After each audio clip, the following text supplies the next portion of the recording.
Have you ever thought about all the excuses people have ¿Alguna vez ha pensado en todas las excusas que tiene la gente para no hacer lo correcto? Cuando los niños no hacen su tarea, cuando los empleados no hacen su trabajo, o los amigos no mantienen sus promesas, ¿qué dicen? Quizá no tenían la suficiente información que necesitaban, y su excusa es, yo no sabía. O quizá ellos no entendieron la información que tenían y dicen, yo no sabía que tenía que hacerlo. O quizá simplemente prefirieron hacer las cosas mal, así que ellos admiten, no quise hacerlo. Bien, el hecho es que para hacer lo correcto, al final, normalmente tenemos que hacer muchas otras cosas en el camino. Tenemos que conseguir la información correcta, evaluarla correctamente y tenemos que aplicarla de manera correcta.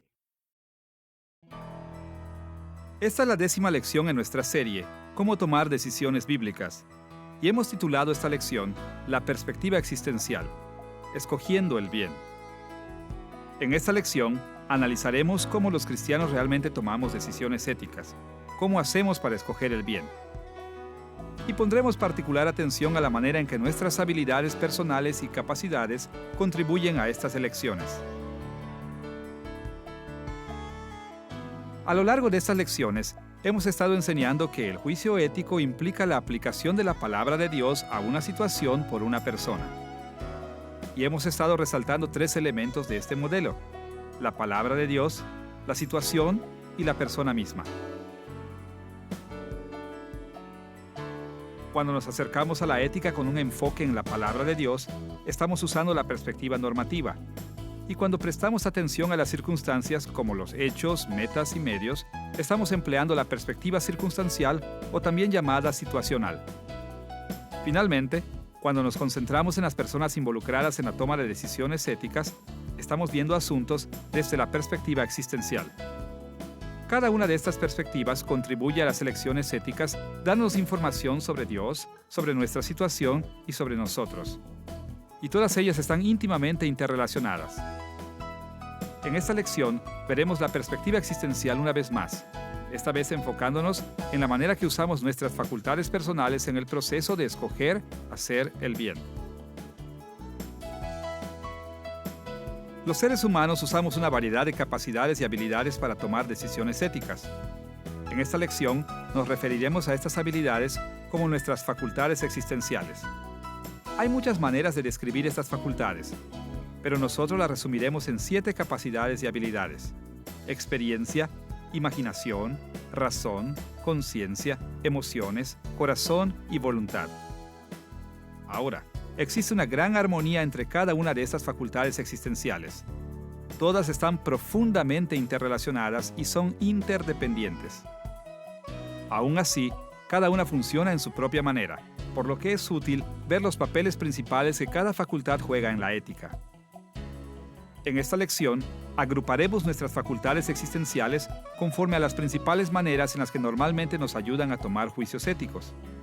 Estas agrupaciones son de alguna manera artificiales, porque todas nuestras habilidades y capacidades están trabajando en cada paso que damos por el camino. Pero también es verdad que nosotros confiamos en ciertas facultades principalmente para realizar ciertas tareas. Así que estas divisiones pueden ser útiles cuando pensamos en el proceso de tomar opciones éticas. Conforme analicemos el concepto de escoger el bien, nos enfocaremos en la manera en que nuestras facultades existenciales funcionan en 3 fases principales del proceso de la toma de decisiones. Primero, veremos las principales facultades que usamos cuando adquirimos conocimiento de nuestra situación, de nosotros mismos y de la palabra de Dios. Segundo, consideraremos las capacidades y habilidades que normalmente usamos al evaluar o valorar este conocimiento. Y tercero, nos enfocaremos en las que usamos cuando aplicamos nuestro conocimiento para hacer elecciones éticas.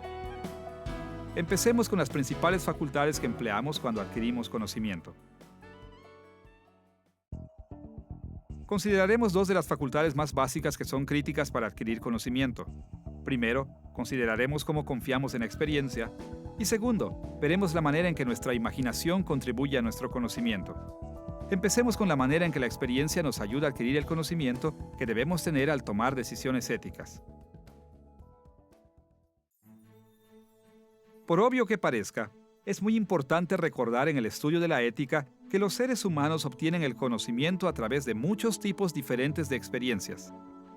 Conocemos a las personas porque tenemos la experiencia de verlas, hablar con ellas, etc.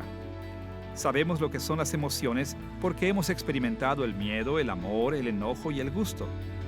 Sabemos sobre algunos acontecimientos directamente porque vivimos a través de ellos, experimentándolos de primera mano. Sabemos sobre otros acontecimientos indirectamente porque hemos tenido la experiencia de leer sobre ellos o de aprender sobre ellos a través de algún otro medio. Al hablar de la experiencia en esta lección, tendremos estos y otros tipos de experiencias en mente. Para ayudarnos a resumir todos estos diferentes tipos de experiencias, definiremos la experiencia como el conocimiento de personas, objetos y acontecimientos. Cada experiencia produce conocimiento de algún tipo, ya sea sobre Dios, el mundo alrededor de nosotros o nosotros mismos. Y este conocimiento nos ayuda a discernir lo bueno de lo malo. Al considerar la experiencia más detalladamente, veremos en dos direcciones.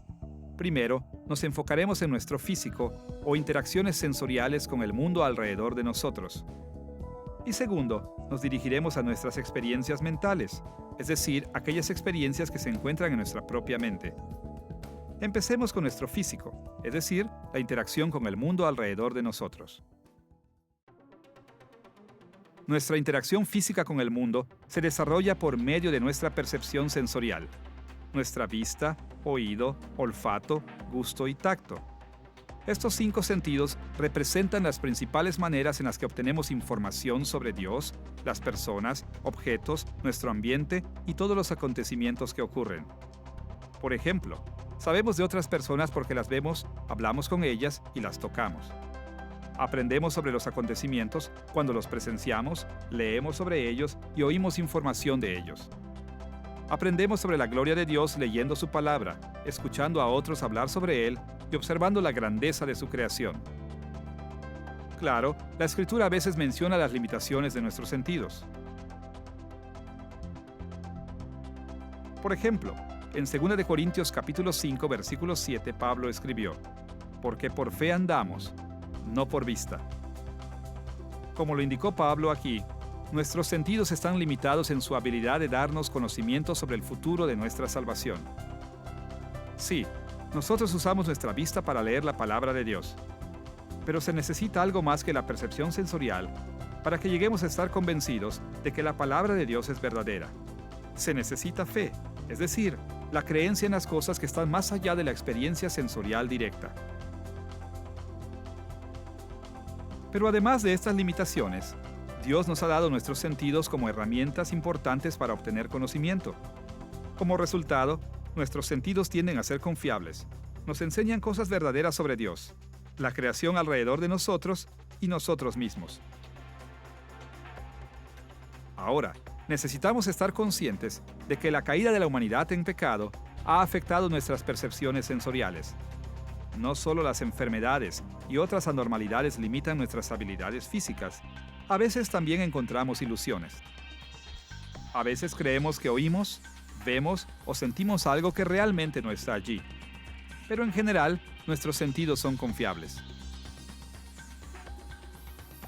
Considere las palabras de Juan en 1 de Juan capítulo 1 versículos 1 al 3.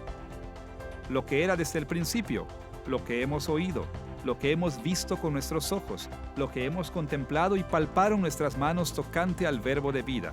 Porque la vida fue manifestada y la hemos visto, y testificamos, y os anunciamos la vida eterna, la cual estaba con el Padre y se nos manifestó. Lo que hemos visto y oído, eso os anunciamos, para que también vosotros tengáis comunión con nosotros, y nuestra comunión verdaderamente es con el Padre y con su Hijo Jesucristo. Juan habló de la vista, el oído y el tacto como sentidos confiables que le dieron a él y a otros el verdadero conocimiento sobre Jesús. De la misma manera, aquellos que leen las palabras de Juan usan sus sentidos para percibir las palabras de Juan, oír y leer su testimonio, de manera que ellos también pueden tener conocimiento de la verdad. De manera similar, el Salmo 34, versículo 8, nos anima con estas palabras: Gustad y ved que es bueno Jehová. Como David enseñó aquí, el hecho de que tenemos comida para comer es una prueba de que Dios es bueno. Nos enseña que Él nos ama y nos provee. Y aunque no podemos ver físicamente a Dios, nuestro conocimiento de su bondad puede describirse metafóricamente como la vista, ya que nos da conocimiento sobre Él. Así que tanto nuestro sentido del gusto como nuestra experiencia de comer nos dan un verdadero conocimiento sobre Dios. También es por medio de nuestros sentidos que aprendemos sobre las normas de Dios al revelarlas a través de la revelación especial y general. Es por medio de nuestros sentidos físicos que aprendemos sobre los muchos hechos, metas y medios de nuestras situaciones. Y es por medio de nuestros sentidos que aprendemos mucho sobre nosotros mismos. Sí, debemos tener cuidado de usar nuestros sentidos correctamente, usando las escrituras y nuestras otras facultades para confirmar el conocimiento que obtenemos a través de nuestros sentidos. Pero también debemos recordar que nuestros sentidos generalmente son confiables como herramientas dadas por Dios y que el conocimiento que obtenemos a través de ellos es crítico para la ética cristiana. Una vez que hemos considerado la interacción física con el mundo como una parte importante de nuestra experiencia, estamos listos para hablar de nuestras experiencias mentales, es decir, de aquellas experiencias que se encuentran en nuestras mentes. Nuestros sentidos nos proporcionan la información, pero mientras esa información no entra en nuestro proceso del pensamiento interior, nuestras experiencias no producen ningún conocimiento. Ahora, desde el comienzo debemos reconocer que a lo largo de la historia, la relación entre las percepciones de los sentidos y los conceptos mentales se ha entendido de muchas maneras diferentes. Pero para nuestros propósitos, ilustraremos la conexión de una manera muy simple. Considera la experiencia de ver una vaca. Cuando veo la vaca, mi ojo envía una imagen de esta a mi cerebro. Esta es la experiencia sensorial física de la vista. Pero la experiencia de saber que el animal es una vaca es mental. Mis ojos no le dicen a mi mente que la imagen es una vaca. Al contrario, es mi mente la que interpreta la imagen como una vaca. Solo cuando mi mente ha experimentado la imagen de la vaca, entonces mi vista produce conocimiento. De una manera similar, todas nuestras experiencias mentales son vitales para obtener conocimiento. El autoanálisis, la reflexión, las emociones, los recuerdos, las imágenes, los planes para la lucha futura con los problemas, el conocimiento de Dios, la convicción del pecado, todas estas son actividades interiores que experimentamos. Ahora, así como nuestra experiencia física, nuestra experiencia mental es afectada por el pecado. A veces cometemos errores en nuestro pensamiento, o creemos que hemos experimentado cosas que realmente no han pasado. Así que necesitamos tener el cuidado de confirmar nuestras experiencias con las Escrituras y nuestras otras facultades. Pero también debemos reconocer que el Espíritu Santo usa nuestras experiencias mentales para enseñarnos verdadero conocimiento. Cuando pensamos en nuestras experiencias mentales de esta manera, es fácil ver que todo el proceso de obtener conocimiento puede evaluarse desde la perspectiva de nuestra experiencia mental. Si nuestro conocimiento viene de leer libros o de observar acontecimientos, este reside finalmente en nuestra mente. Y por esta razón, la experiencia mental es crítica para obtener y procesar el conocimiento. Con esta comprensión de la experiencia en mente, estamos listos para pasar a la segunda facultad existencial que usamos para adquirir conocimiento. Esto es, la imaginación. A veces se piensa que la imaginación es una manera ilegítima de alcanzar el conocimiento, como si necesariamente trajera en sí falsedad o incluso engaño. Pero como veremos, la Biblia tiene muchos usos positivos para la imaginación. En esta lección, usaremos el término imaginación simplemente para referirnos a nuestra habilidad de formar imágenes mentales de cosas que están más allá de nuestra experiencia. A primera vista, puede parecer extraño pensar en la imaginación como una manera de adquirir conocimiento ético. Pero como veremos, nuestras habilidades imaginativas son vitales para aprender y pensar sobre Dios, el mundo y nosotros mismos. Analizaremos el concepto de imaginación de tres maneras. Primero, hablaremos de la imaginación como una forma de creatividad. Segundo, Consideraremos la manera en la que la imaginación nos permite pensar sobre asuntos que existen en diferentes periodos de tiempo. Y tercero, veremos cómo la imaginación nos permite pensar sobre cosas que están separadas de nosotros por una distancia física. Empezaremos con la idea de que la imaginación es una forma de creatividad. Una manera típica de pensar en la imaginación como creatividad es considerar los pasos que toman los artistas al dibujar los cuadros. Ellos empiezan a menudo conceptualizando los dibujos, formando imágenes mentales de cómo se verán los dibujos una vez terminados. Cuando empiezan a dibujar, imaginan los resultados de cada trazo antes de efectuarlo. Si el trazo refleja lo que tenían en la mente, a menudo estarán contentos. Pero si no coincide con la imagen de su mente, tal vez alteren lo que han dibujado. Este proceso de imaginar y pintar continúa hasta completar el trabajo. De una manera similar, la imaginación está envuelta en todo lo que hacemos o creamos. Usamos nuestra imaginación todos los días para simples actos de creatividad, como decidir qué tipo de comida cocinaremos o incluso qué decir en una conversación. Y también usamos nuestra imaginación de muchas otras maneras creativas. Los científicos usan su imaginación para proponer sus teorías y para probar sus teorías. Los inventores usan su imaginación para crear nuevas tecnologías y dispositivos. Los arquitectos usan su imaginación para diseñar edificios y puentes. Y los maestros y predicadores usan su imaginación cuando escriben lecciones y sermones. Escucha el relato de este evento en 2 de Samuel capítulo 12 versículos 1 al 7. Natán le dijo: había 2 hombres en una ciudad, el uno rico y el otro pobre. El rico tenía numerosas ovejas y vacas, pero el pobre no tenía más que una sola corderita que él había comprado y criado y que había crecido con él y con sus hijos juntamente, comiendo de su bocado y bebiendo de su vaso y durmiendo en su seno, y la tenía como a una hija. Y vino uno de camino al hombre rico, y éste no quiso tomar de sus ovejas y de sus vacas para guisar para el caminante que había venido a él, sino que tomó la oveja de aquel hombre pobre, y la preparó para aquel que había venido a él.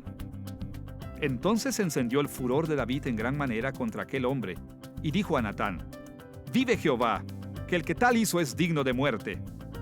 Entonces dijo Natán a David: «Tú eres aquel hombre». Bajo la inspiración del Espíritu Santo, Natán creó una situación ética imaginaria, un caso legal imaginario, y le pidió a David que sacara una conclusión moral de esta situación imaginaria. El éxito de la confrontación de Natán se basó en su habilidad y la de David de imaginar creativamente.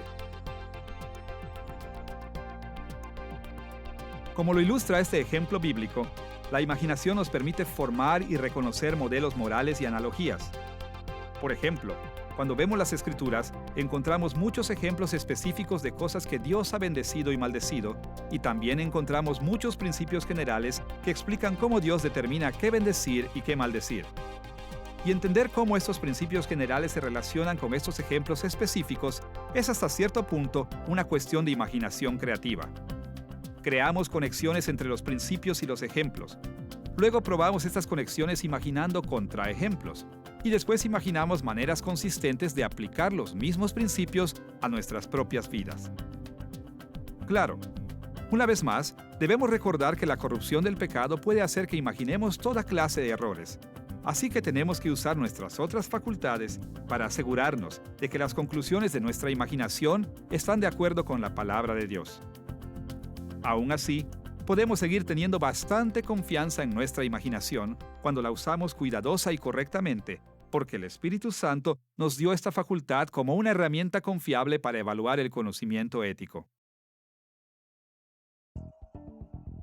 Además de usar la imaginación para la creatividad, también podemos usarla para ayudarnos a pensar sobre las cosas que están separadas de nosotros por el tiempo, cosas que no existen en el momento en que estamos pensando en ellas. Considere a Jesús. Él ya no está en la tierra enseñándole a sus 12 discípulos. Ya no está muriendo en la cruz, ni levantándose de entre los muertos, ni ascendiendo al cielo. Así que para entender y aplicar el ministerio de Jesús a nuestras decisiones éticas, tenemos que usar nuestra habilidad de imaginar el pasado. Por ejemplo, la Biblia nos exige que sigamos las metas buenas, sobre todo la glorificación de Dios a través del triunfo de su reino. Pero esta meta está en el futuro. Tenemos que imaginarlo para poder seguirlo. Y también tenemos que usar nuestra imaginación para encontrar los mejores medios que podemos usar para alcanzar esta meta. En resumen, sin nuestra habilidad de imaginar el futuro, no podríamos aplicar la palabra de Dios a nuestras vidas. Una vez que hemos visto la imaginación en lo que se refiere a la creatividad y el tiempo, debemos pasar a la manera en que la imaginación nos ayuda a pensar sobre cosas que están separadas de nosotros por la distancia. Así como las cosas pueden estar separadas de nosotros por el tiempo, también pueden estar separadas de nosotros por la distancia física. Por ejemplo, muy pocos de nosotros hemos visitado la isla de Malta donde el apóstol Pablo naufragó en su viaje a Roma. Pero el hecho de que nunca hayamos visto la isla en persona no significa que no podamos imaginarla. De hecho, hasta cierto punto, cuando leemos la historia bíblica del tiempo de Pablo en Malta en el libro de Hechos, no podemos evitar imaginarla.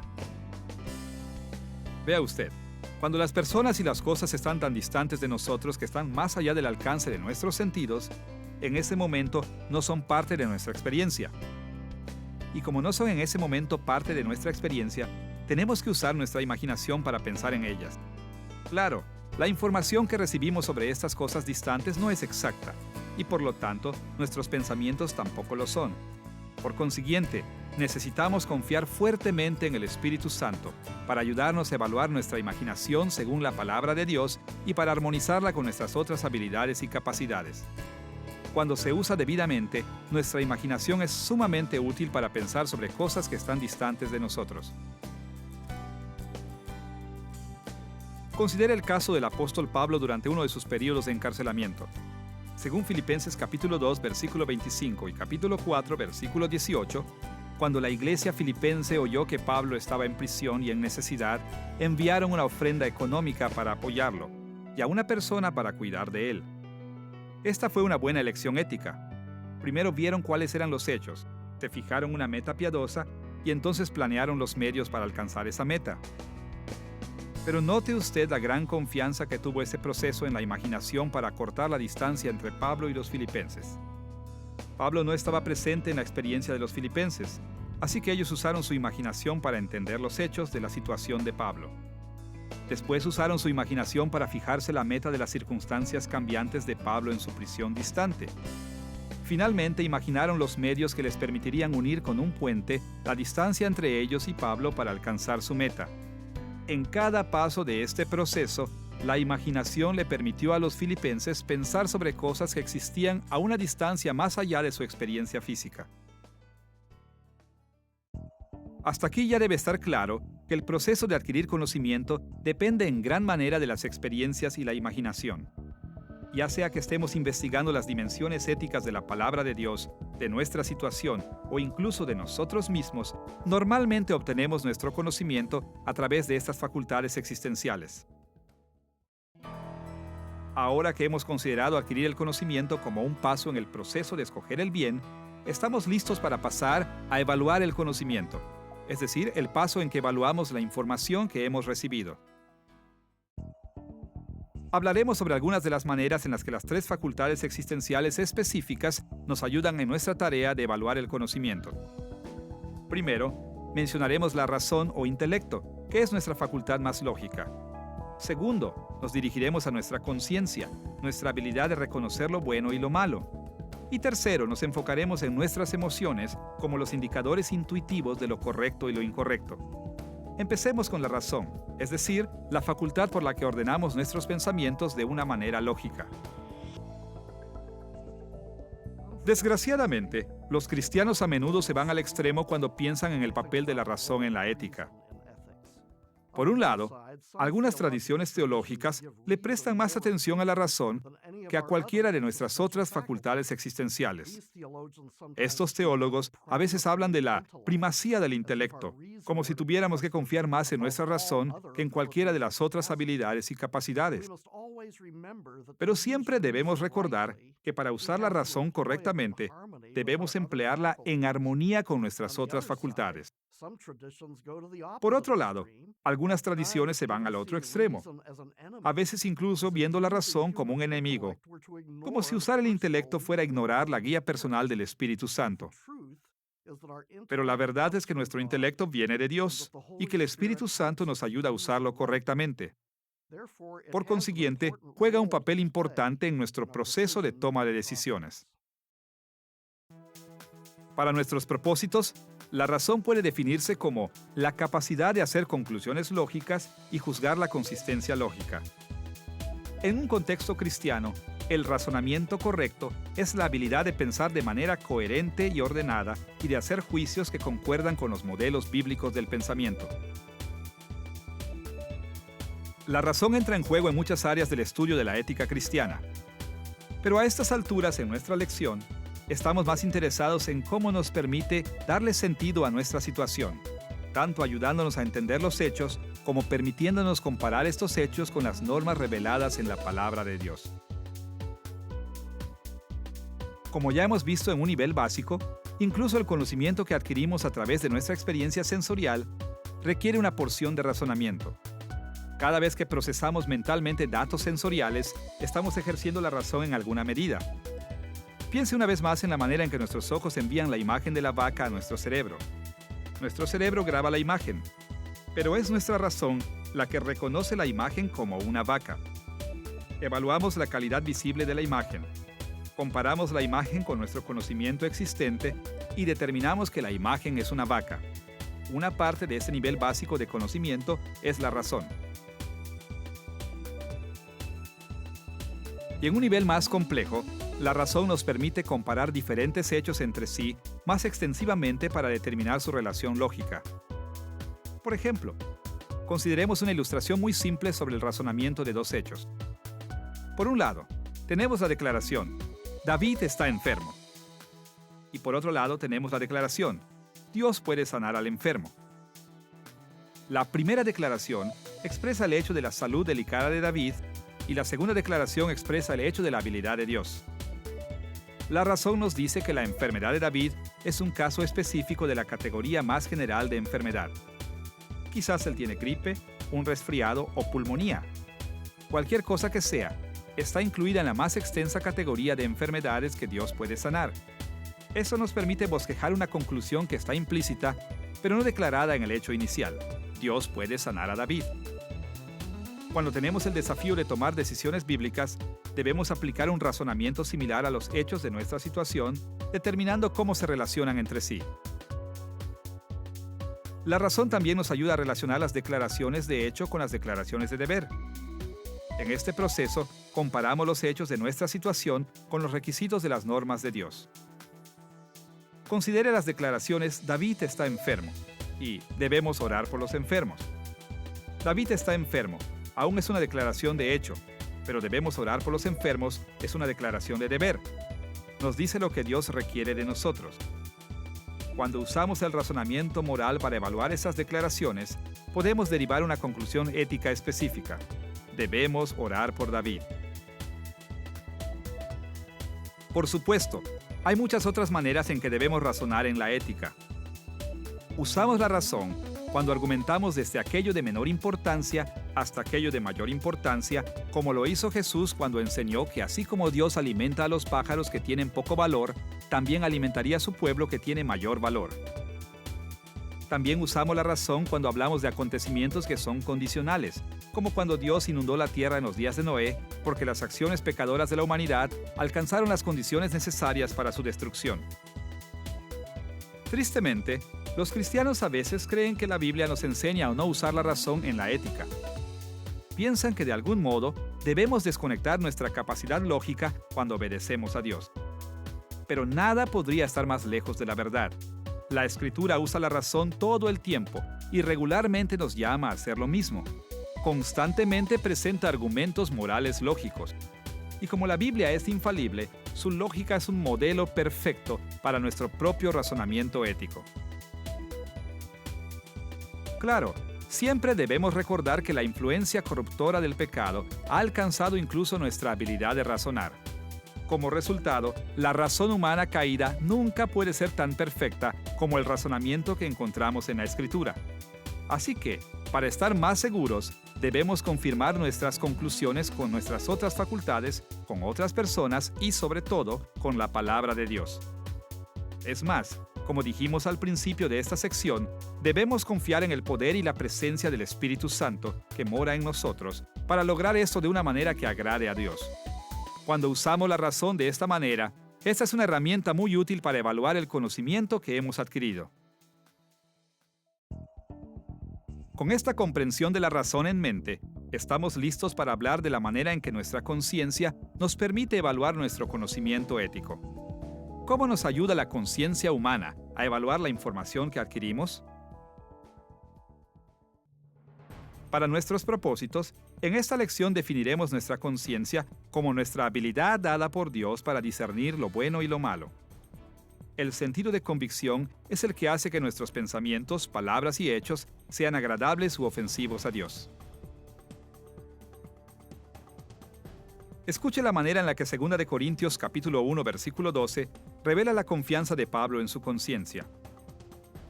Nuestra gloria es esta, el testimonio de nuestra conciencia, que con sencillez y sinceridad de Dios, no con sabiduría humana, sino con la gracia de Dios, nos hemos conducido en el mundo, y mucho más con vosotros. Pablo y Timoteo estaban convencidos de que su comportamiento era aprobado por Dios. Su conciencia aprobaba sus acciones. En este caso, su conciencia les dio verdadera afirmación de que su conducta estaba agradando a Dios. En otros casos, cuando hemos pecado, nuestra conciencia puede condenarnos justamente como culpables y exhortarnos al arrepentimiento. Por ejemplo, cuando el rey David, de una manera pecaminosa, realizó el censo de sus guerreros, su conciencia condenó sus acciones y lo llevó al arrepentimiento. Escucha el registro de esto en 2 de Samuel capítulo 24 versículo 10. Entonces le remordió a David la conciencia por haber realizado este censo militar, y le dijo al Señor: he cometido un pecado muy grande, he actuado como un necio. Yo te ruego, Señor, que perdones la maldad de tu siervo. Aquí la palabra traducida conciencia es lev, que literalmente significa corazón. Pero en este caso la palabra corazón se refiere al concepto de conciencia, es decir, la habilidad de David de distinguir lo bueno de lo malo. En este sentido, la conciencia nos permite evaluar el conocimiento que hemos adquirido y juzgarla conforme a las normas de la palabra de Dios. Nos aprueba cuando creemos que estamos actuando de acuerdo a la palabra de Dios y nos condena cuando creemos que estamos violando la palabra de Dios. Como todas nuestras otras capacidades y habilidades existenciales, nuestra conciencia ha sido corrompida por el pecado. Por consiguiente, está sujeta a cometer errores de vez en cuando. Comete el error de aprobar algo que realmente es pecado, o condena algo que realmente es bueno. En cualquier caso, el resultado es que entendemos mal lo que Dios dice que hagamos. Por ejemplo, escuche las enseñanzas de Pablo en 1 de Corintios capítulo 8 versículos 8 al 11. Si bien la vianda no nos hace más aceptos ante Dios, pues ni porque comamos seremos más, ni porque no comamos seremos menos. Pero mirad que esta libertad vuestra no venga a ser tropezadero para los débiles. Porque si alguno te ve a ti, que tienes conocimiento, sentado a la mesa en un lugar de ídolos, la conciencia de aquel que es débil, ¿no será estimulada a comer de lo sacrificado a los ídolos? Y por el conocimiento tuyo, se perderá el hermano débil por quien Cristo murió. Pablo enseñó que era aceptable para los creyentes de conciencia fuerte y bien informada comer comida que había sido sacrificada a los ídolos. Pero si ellos fueran débiles de conciencia y equivocadamente creyeran que sería incorrecto comer la comida del ídolo, entonces sería pecado para ellos comerla. Y lo contrario también es cierto. Es pecado hacer cosas que Dios prohíbe, aun cuando nuestra conciencia nos dice que estas cosas son buenas. Considere las palabras de Pablo en 1 de Corintios capítulo 4 versículo 4. Porque aunque de nada tengo mala conciencia, no por eso soy justificado, pero el que me juzga es el Señor. La conciencia de Pablo estaba limpia porque él creía que había hecho lo correcto, pero él sabía que el tener una conciencia limpia o buena no era suficiente, porque nuestra conciencia puede cometer errores. Obviamente, la solución contra la influencia corruptora del pecado es confiar en el poder del Espíritu Santo, que trabaja dentro de nosotros mientras nos esforzamos por ajustar nuestra conciencia a la palabra de Dios. Cuando Él nos ayuda a armonizar nuestras facultades existenciales, podemos corregir nuestra conciencia cuando ésta cae en el error y podemos ratificarla cuando juzga correctamente. Ahora que hemos hablado sobre la razón y la conciencia, estamos listos para enfocarnos en la manera en que usamos nuestras emociones para evaluar el conocimiento. Desgraciadamente, muchos cristianos creen que las emociones no deben tener nada que ver con tomar decisiones bíblicas. Pero como veremos, las Escrituras recalcan que las emociones juegan un papel muy importante. Las emociones son sentimientos internos, que son los aspectos afectivos de nuestra sensibilidad ética.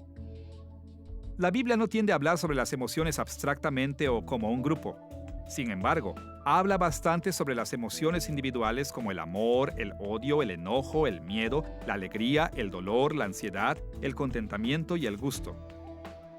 Así que, para ver la manera en la que usamos las emociones para evaluar el conocimiento, veremos cómo varias emociones específicas pueden ayudarnos a interpretar el mundo que nos rodea.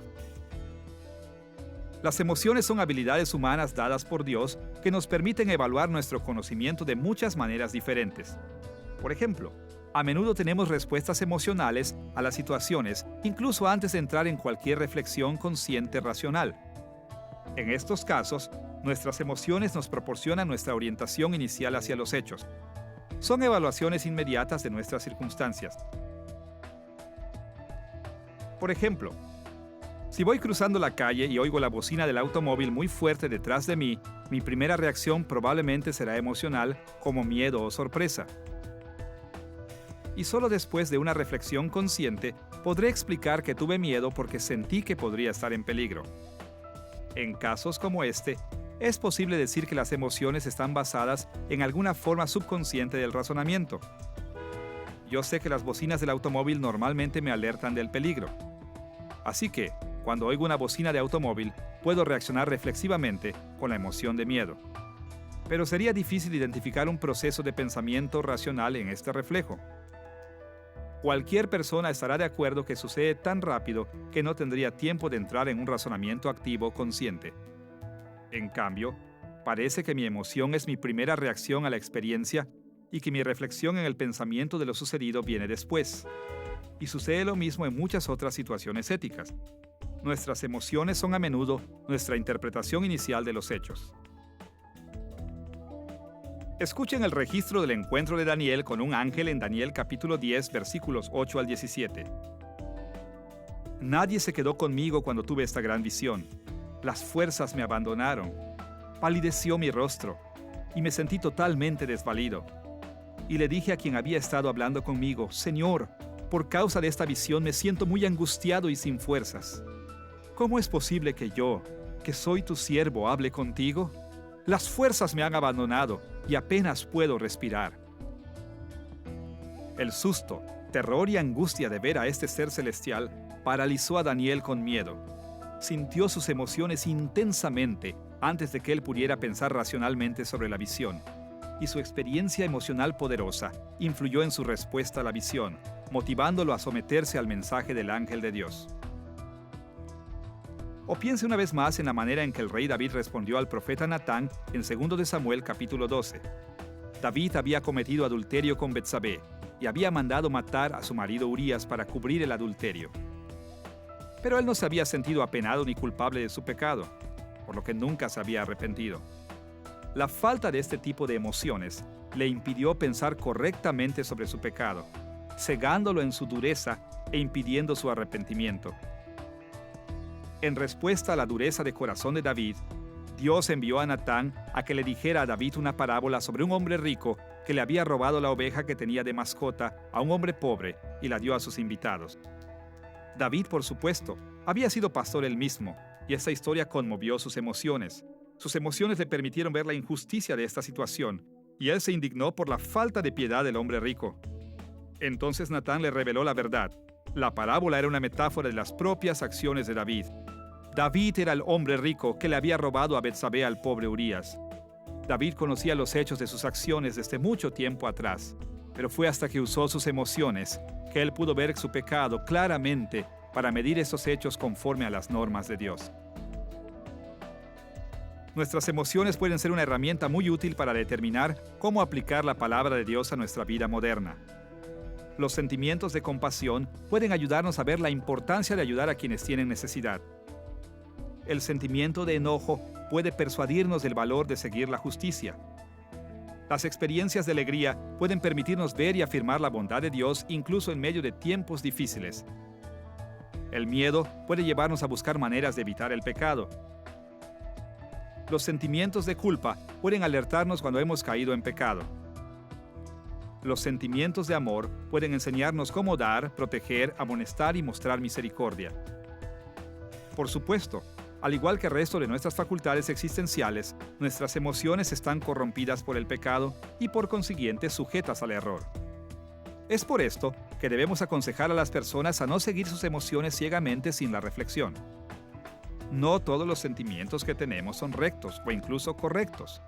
Nuestras emociones revelan el nivel de alcance de nuestros corazones, incluyendo nuestros pecados y errores. Así que siempre debemos tener cuidado de someterlos al consejo del Espíritu Santo y a la guía de la palabra de Dios, y armonizarlos con nuestras otras habilidades y capacidades dadas por Dios. En resumen, siempre que pensemos cómo se relacionan los hechos entre sí, o cómo se relacionan con nuestro deber ante Dios, estamos evaluando el conocimiento que hemos adquirido. Y en estas evaluaciones, la razón, la conciencia y las emociones son todas herramientas valiosas que pueden ayudarnos a sacar conclusiones que agradan a Dios. Hasta ahora en nuestra investigación de escoger el bien, hemos visto algunas de las facultades existenciales en las que más confiamos cuando adquirimos conocimiento sobre nuestra situación, así como las principales facultades en las que más confiamos cuando evaluamos este conocimiento. Ahora estamos listos para pasar al tercer paso en el proceso de escoger el bien, es decir, aplicar el conocimiento. En esta sección de nuestra lección, nos enfocaremos más directamente en las habilidades y capacidades relacionadas con el acto de decidir. Una vez que nos entendemos correctamente a nosotros mismos, nuestra situación y la palabra de Dios, estamos finalmente en posición de tomar una decisión ética. No es suficiente con solo tratar de deducir lo que debemos hacer. De hecho, tendremos que decidir hacerlo. Tenemos que tomar una elección consciente para hacer lo correcto. Y tenemos que llevar a cabo esa elección. Y eso es lo que tenemos en mente aquí cuando hablamos de aplicar el conocimiento. Estamos hablando de decisiones que producen acción. Nuestro estudio de aplicar el conocimiento se enfocará en dos facultades. Primero, hablaremos de la facultad más general del corazón. Y segundo, hablaremos de la facultad más específica de la voluntad. Comencemos con el corazón como la más general de estas dos. Como hemos visto en una lección anterior, nuestro corazón es el centro de todo nuestro ser. Es el fondo de nuestra persona interna y el centro de nuestros motivos, es decir, la suma de todas nuestras disposiciones interiores. En el vocabulario de la Biblia existe una gran armonía entre las palabras corazón, mente, pensamientos, espíritu y alma. Para nuestros propósitos, en esta lección queremos enfocarnos en la función de nuestro corazón en el proceso de toma de decisiones. Así que definiremos el corazón como el centro del conocimiento moral y la voluntad moral. Es toda nuestra persona interna, considerada desde la perspectiva de lo que sabemos y lo que hacemos con nuestro conocimiento. Veremos dos aspectos del corazón para ver cómo funciona cuando tomamos decisiones éticas. Primero, investigaremos nuestros compromisos sinceros, nuestras lealtades básicas. Y segundo, analizaremos los deseos de nuestro corazón, es decir, aquellas cosas que queremos cuando tomamos una decisión. Empezaremos con los compromisos de nuestro corazón. Tenemos muchos compromisos en la vida. Somos fieles a varias personas, como nuestras familias, amigos, compañeros de trabajo y compañeros cristianos. Nos comprometemos con organizaciones como las iglesias, escuelas, compañías, gobierno e incluso equipos de deportes. Nos comprometemos a los principios como la bondad, la honestidad, la verdad, la belleza y la sabiduría. Somos fieles a ciertos estilos de vida, ciertos modelos de conducta y preferencias para todo tipo de cosas. Y por extraño que nos parezca, Debido a que somos seres humanos caídos, existe un sentido en el que incluso tenemos compromisos para pecar. Ahora, por supuesto que no estamos comprometidos con todas estas cosas en el mismo grado. Y para los cristianos, hay un compromiso que debe estar por encima de todos los demás: nuestro compromiso con Dios. Este compromiso debe gobernar la dirección fundamental de toda nuestra vida, y todos nuestros otros compromisos deben servir a este compromiso que es el más básico. Como lo declaró Salomón en 1 de Reyes capítulo 8 versículo 61. Sea pues perfecto vuestro corazón para con Jehová nuestro Dios, andando en sus estatutos y guardando sus mandamientos. Y como lo enseñó el profeta Hananí en 2 de Crónicas capítulo 16 versículo 9. Los ojos de Jehová contemplan toda la tierra, para mostrar su poder a favor de los que tienen corazón perfecto para con él. Los compromisos son importantes en la ética porque de alguna manera gobiernan todas nuestras elecciones. Para ser más específicos, nosotros elegimos según los compromisos que sentimos que son mayores al momento de escoger.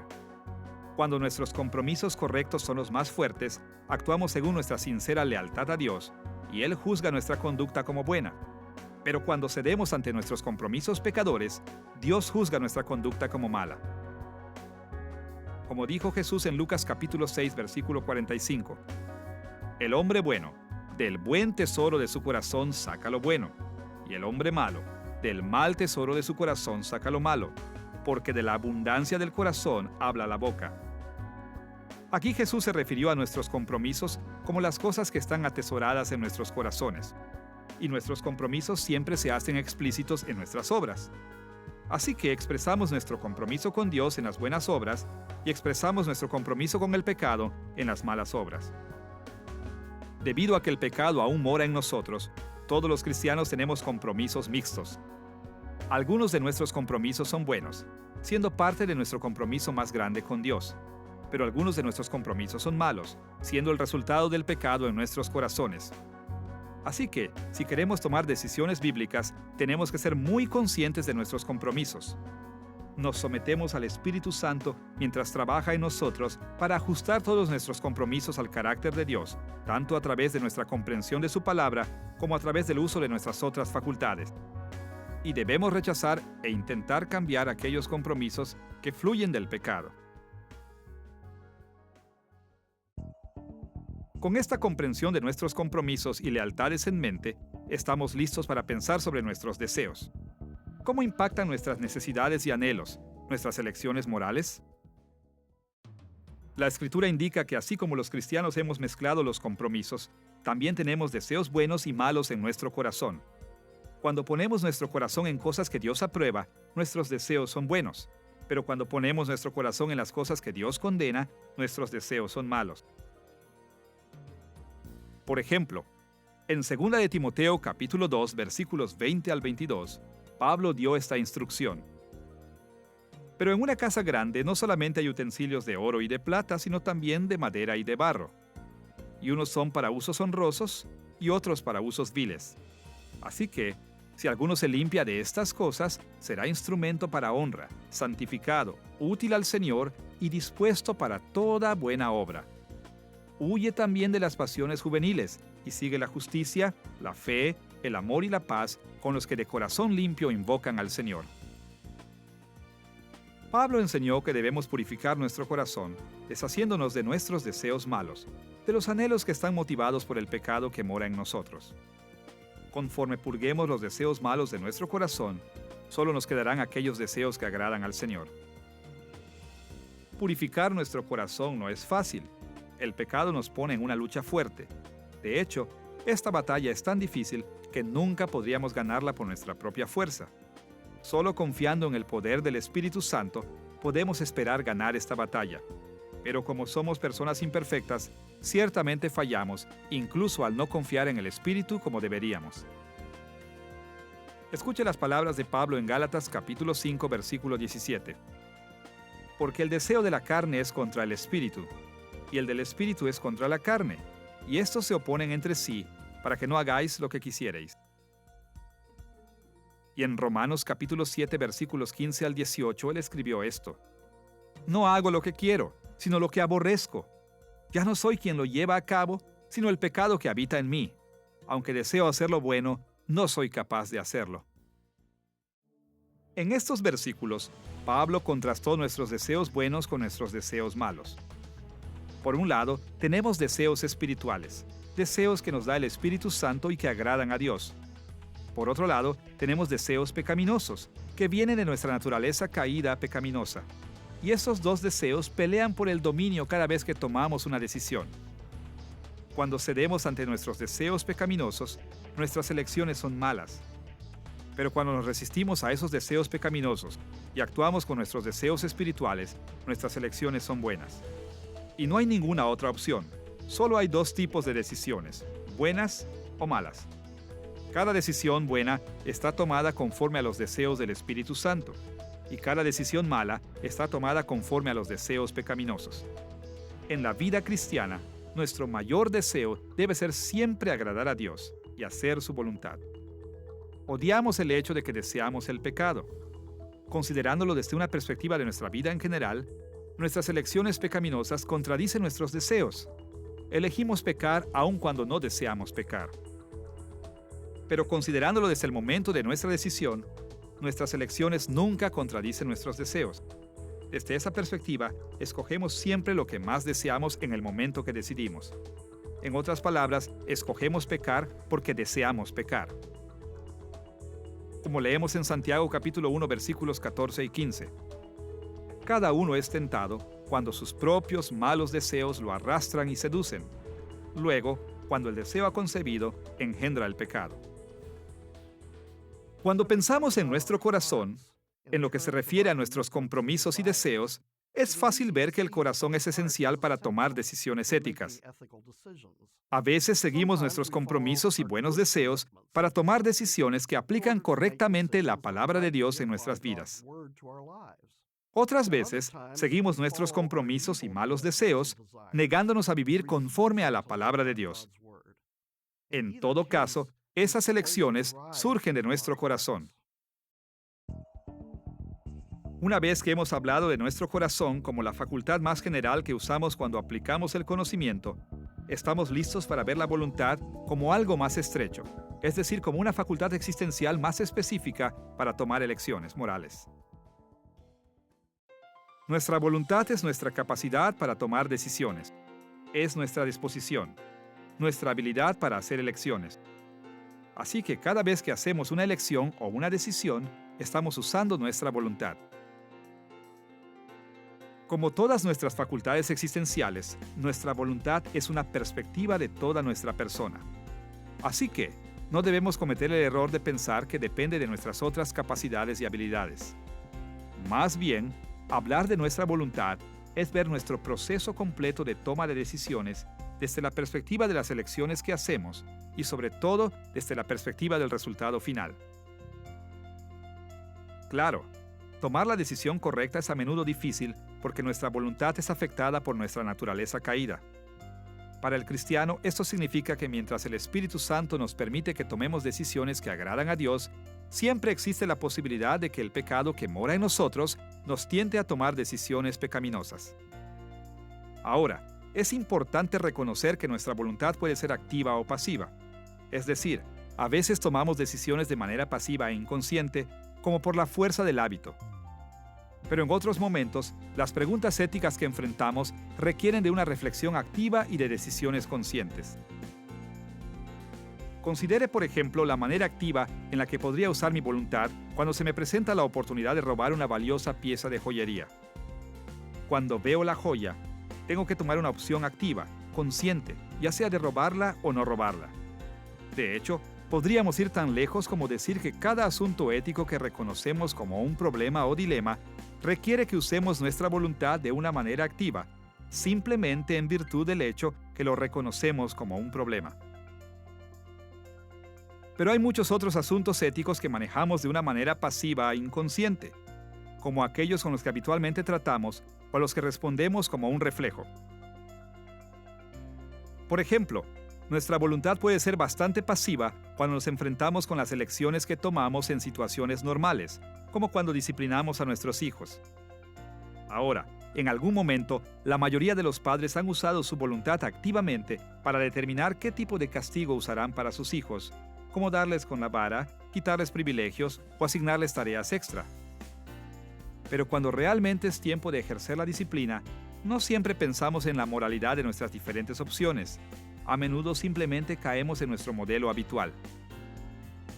Nuestra voluntad también funciona de manera pasiva, inconsciente, cuando respondemos por reflejo. Estoy pensando en aquellas decisiones que parecen llegar por sí solas o incluso se nos imponen. Por ejemplo, cuando veo un pájaro, yo creo que fue creado por Dios. No es algo que tengo que pensar conscientemente, ni tampoco es que tenga un hábito en pensar este tipo de cosas. Más bien es una creencia que me llega instantáneamente porque reconozco la mano de Dios en su creación. No obstante, es un acto de voluntad porque involucra una decisión.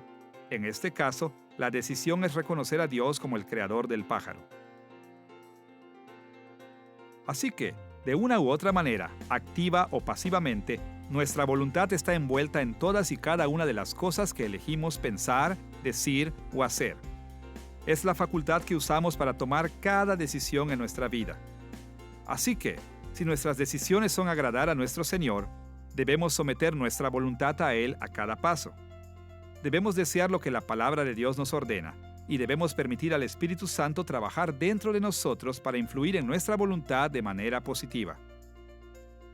Como lo escribió Pablo en Filipenses capítulo 2, versículo 13. Dios es quien produce en ustedes tanto el querer como el hacer para que se cumpla su buena voluntad. A lo largo de esta lección, hemos visto que Dios nos ha dado muchas facultades existenciales que juegan papeles importantes cuando se trata de escoger lo bueno. Si pasamos por alto cualquiera de ellas, corremos el riesgo de no poder tomar decisiones verdaderamente morales. Pero para asegurarnos de que entendemos la manera en que cada una de estas habilidades y capacidades funcionan en armonía con las otras, consideremos una ocasión cuando Jesús ejerció todas estas capacidades y habilidades existenciales para tomar una decisión ética. En Mateo capítulo 12, versículos 9 al 13, leemos esta historia. Jesús vino a la sinagoga de ellos, y aquí había allí uno que tenía seca una mano, y preguntaron a Jesús para poder acusarle: ¿Es lícito sanar en el día de reposo? Él les dijo: ¿Qué hombre habrá de vosotros que tenga una oveja, y si ésta cayere en un hoyo en día de reposo, no le eche mano y la levante? Pues, ¿cuánto más vale un hombre que una oveja? Por consiguiente, es lícito hacer el bien en los días de reposo. Entonces dijo aquel hombre: extiende tu mano. Y él la extendió, y le fue restaurada sana como la otra. Veamos este asunto en lo que se refiere a nuestra lección. Primero Jesús adquirió conocimiento. Utilizó su experiencia para ver y reconocer que el hombre que estaba ante él tenía una mano paralizada. Jesús también usó su imaginación para fijarse la meta de sanar la mano del hombre y para considerar las diferentes maneras en las que podría contestar la pregunta que le plantearon los fariseos. Segundo, Jesús evaluó su conocimiento. Su razón presentó una analogía entre la práctica legítima de rescatar una oveja en el día sábado y la acción que él estaba considerando, específicamente, sanar a un hombre en el día sábado. Y su conciencia concluyó que sanar a este hombre sería algo bueno. Sus emociones lo llevaron a tener piedad de aquel hombre. Tercero, Jesús aplicó su conocimiento. Comenzó la aplicación determinando en su corazón hacer lo bueno. Su compromiso más fuerte era con Dios, y su mayor deseo era actuar de una manera que honrara y glorificara a Dios, especialmente sanando al hombre. Finalmente, Jesús usó su voluntad para tomar y llevar a cabo su decisión de sanar al hombre. Así que, vemos que aplicar el conocimiento es el paso final en cada una de nuestras decisiones éticas. Es donde nuestro corazón determina permanecer comprometido a nuestro Dios, deseando glorificarlo. Y es donde nuestra voluntad elige pensar, hablar y hacer lo que su palabra nos pide. En esta lección sobre escoger el bien, hemos visto nuestras distintas facultades existenciales, es decir, nuestras habilidades y capacidades, en lo que se refiere a los 3 pasos de nuestro proceso de toma de decisiones. El paso de adquirir el conocimiento, es decir, dónde obtenemos la información. El paso de evaluar el conocimiento, es decir, dónde evaluamos la información que hemos adquirido. Y el paso de aplicar el conocimiento. En otras palabras, dónde de hecho tomamos nuestras elecciones éticas y actuamos sobre ellas. Escoger el bien debe ser la meta de todo cristiano. Estudiamos la ética porque queremos tomar las opciones correctas. Examinamos la palabra de Dios, nuestras situaciones actuales y a nosotros mismos para saber cómo tomar decisiones que agradan al Señor. A lo largo de esta serie, hemos visto la importancia de atender a todos estos y otros factores. Pero finalmente, después de todo nuestro estudio, cada problema ético termina en una decisión existencial. ¿Elegirá usted lo que es bueno? Su respuesta a esta pregunta determinará si usted ha tomado una verdadera decisión bíblica.